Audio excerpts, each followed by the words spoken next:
Hey guys, what's up? It's your girl Laur.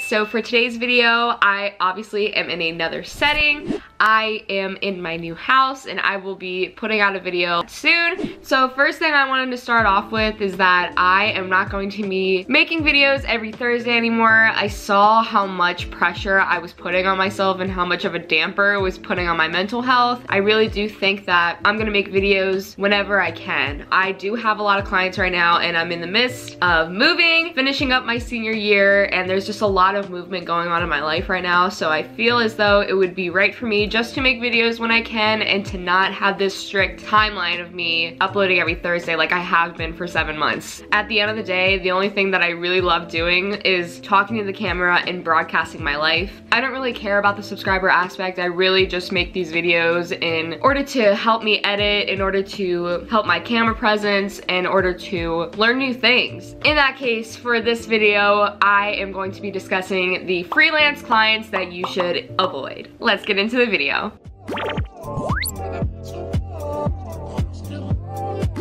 Okay, so of course, as a freelancer, I have come in contact with so many different clients, and these are the 4 that really stuck out to me. It's the one that I kept running into and experienced in my freelancing career. I just wanted to warn you about these types of clients and how you can maneuver through them as well. So the first one is going to be the fortune hunter. So the fortune hunter is basically a client that has had many past freelancers work for them. This client has gone through many different freelancers before landing a gig with you, and of course every single freelancer always thinks, oh, I'm gonna be the person that's gonna be able to change their mind about the experience that they have with a freelancer. So of course, the client is going to warn you that there were multiple freelancers that also tried to do this job and they didn't succeed, so we just wanted to warn you about it, and you just think, no big deal, I'm gonna be able to change his mind. So then, it's this client that can never be satisfied. You will do so many rewritten drafts, you will do the project over and over again, and there's no actual real guidance on the task that is given to you, or what the task is supposed to consist of. So it's kind of hard to deal with these types of clients because it becomes so much pressure. Not only is it the rewrites and the redrafts for your project that you have to do, but it's just the client in itself that it's never gonna be happy with anybody else's work except theirs. That unfortunately is their issue. You cannot do anything about that, and I have actually had a client like that before. This is the solution to that. I would honestly recommend trying to do research on these people before you try to do freelancing work for them, or if you can, see other people's experiences within the professional industry with who have they worked with and what freelancers have they had, and maybe try to talk to some of the freelancers that have worked for them and see if they have the same experience as you. Sometimes it is just the client that has the issue. Other times, of course, it might be the freelancer's fault. So it's up to you if you want to clear that up or find that out, but I would really just do lots of research if you can. Okay, the second client is the ghost. So the ghost is exactly how it sounds. These people just disappear.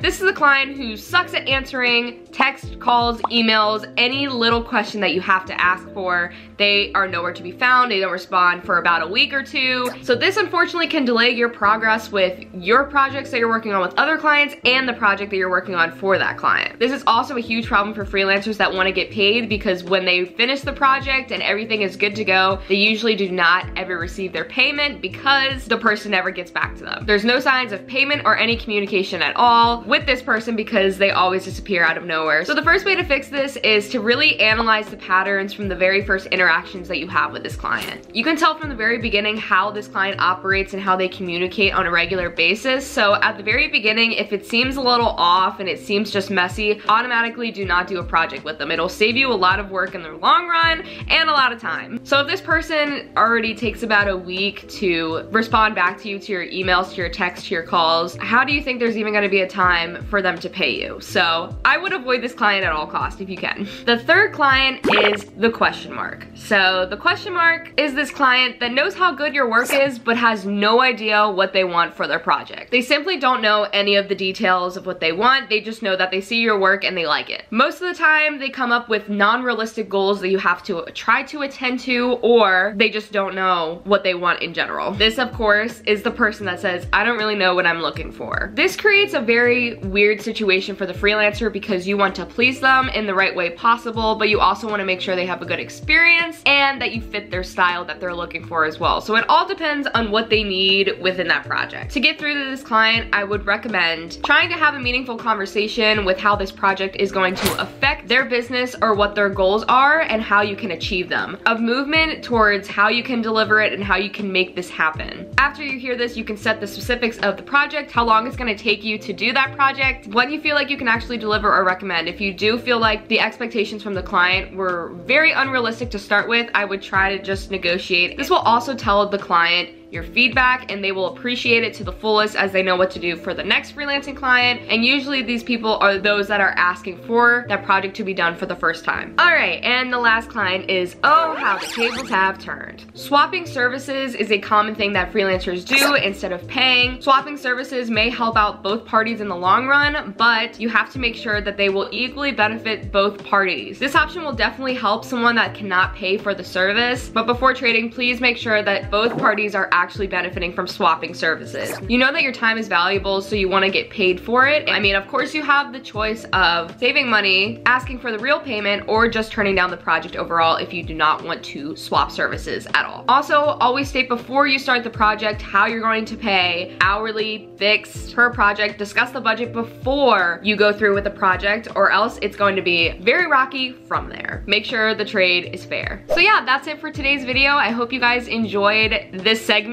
of which freelance clients you should avoid. If you like this video, please give it a big thumbs up and press the subscribe button down below to subscribe to this channel, and also press the bell for the post notifications so you can see every time I post a new video. Thank you so much for watching. Please stay safe, social distance, wash your hands, be kind to others. I will see you when I see you. Bye.